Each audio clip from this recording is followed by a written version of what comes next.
mantan juara dunia Vladimir Kramnik versus juara dunia siapa lagi teman-teman? Kalau bukan Magnus Carlsen. Title Cup 2024 baru saja bertanding. Di sini ada langkah yang aneh di awal pembukaan. Bagaimana keseruannya? Terlihat sederhana, tetapi tujuan dari Magnus Carlsen sangat jelas. Apakah Vladimir Kramnik dapat membendungnya? Untuk itu, siapkan kopi kalian. Saya akan menganalisis jalannya pertandingan sesederhana mungkin. Bagi kalian yang baru bergabung di Jari Pelawi CS, welcome. Jangan lupa tombol subscribe dan nyalakan loncengnya. Selamat menyaksikan. Di sini, Vladimir Kramnik memegang buah putih. Dia memulai dengan pion E4. Balasan dari Magnus Carlsen, langkah yang berbeda teman-teman. Jarang terlihat, tetapi nyata di pertandingan ini. Memainkan pion H6, terjadilah pembukaan card defense teman-teman. Bagaimana keseruannya ataupun langkah yang diambil Magnus Carlsen? Baik itu Vladimir setelah pion D4, lagi-lagi pion E6. Vladimir sudah mengaktifkan kuda ke C3, tetapi Magnus tetap 3 langkah berturut-turut hanya memainkan pion. Pion A, pion E, dan pion H. Vladimir Kramnik melihat hal ini berbeda, maka dari itu dia mengantisipasi langkah kuda ke F3 menghambat pergerakan pion lini center. Setelah pion B5 dimainkan oleh Magnus, jelas terlihat persiapan gajah ke B7.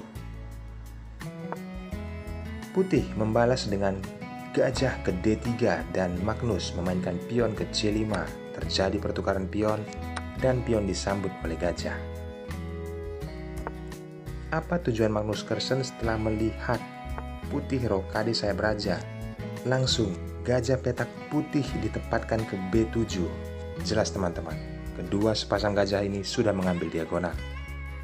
Putih pion A4 mengajak pertukaran, Magnus mengabaikannya, memainkan pion B dan mengancam kuda mundur ke E2.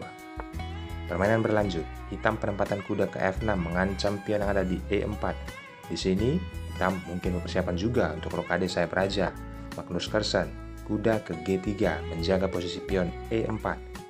Hitam pion D6. Lini center berusaha dikuasai oleh pion hitam.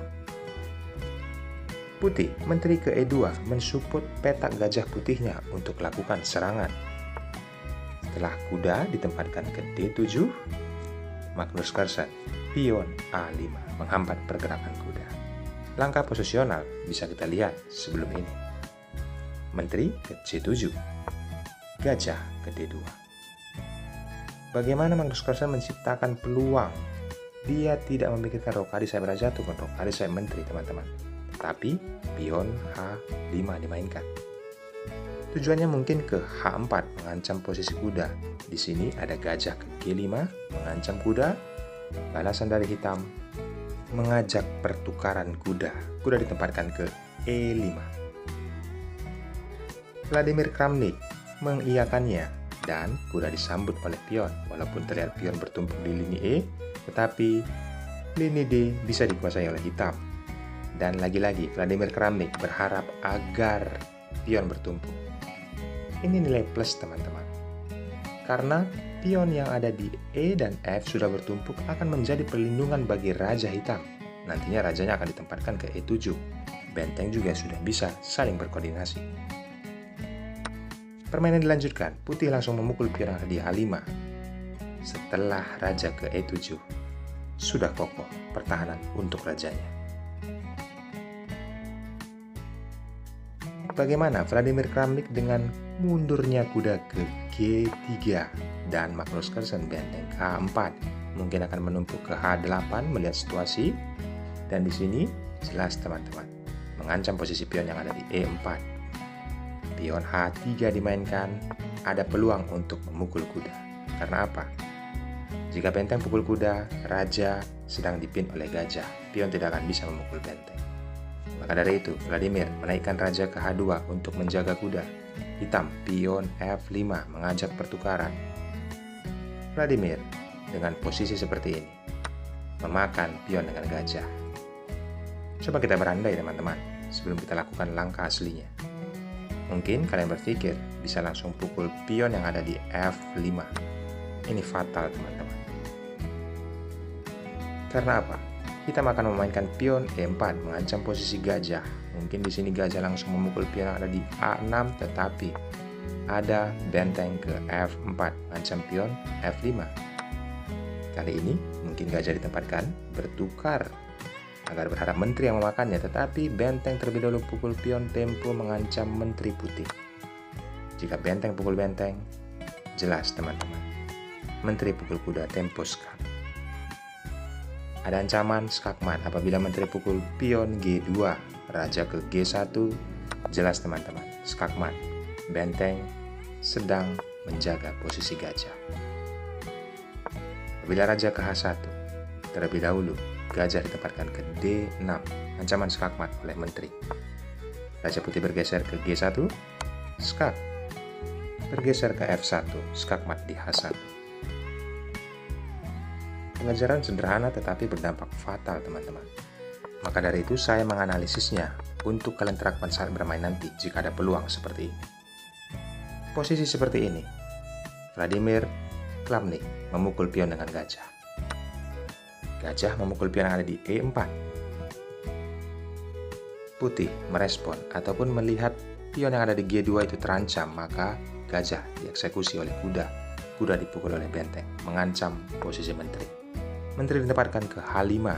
Magnus Carlsen penempatan benteng ke D4, jelas mungkin memainkan pionnya bisa ke E4. Ada ancaman untuk raja, maka dia mundur ke H1. Karena apabila hitam memainkan pion E4, ada ancaman skak yang dilakukan oleh menteri C7. Ada alternatif, pion G3, ini langkah komputer teman-teman. Jika dilanjutkan, seperti ini posisinya. Tempo skak, raja mundur ke E8, dan putih bisa mengambil peluang menempatkan gajahnya ke B5, tempo skak, dan mempromosikan pionnya yang ada di jalur A. Tetapi Vladimir Kramnik tidak mengambil langkah ini. Dia menurunkan raja ke H1. Magnus Carlsen dengan kondisi seperti ini. Penempatan menteri ke C6. Ada ancaman memukul pion G2. Ancaman skakmat. Di sini langsung ditempatkan menteri ke F3. Lalu hitam mengambil keuntungan, memukul gajah. Permainan terus berlanjut. Pion C dimainkan.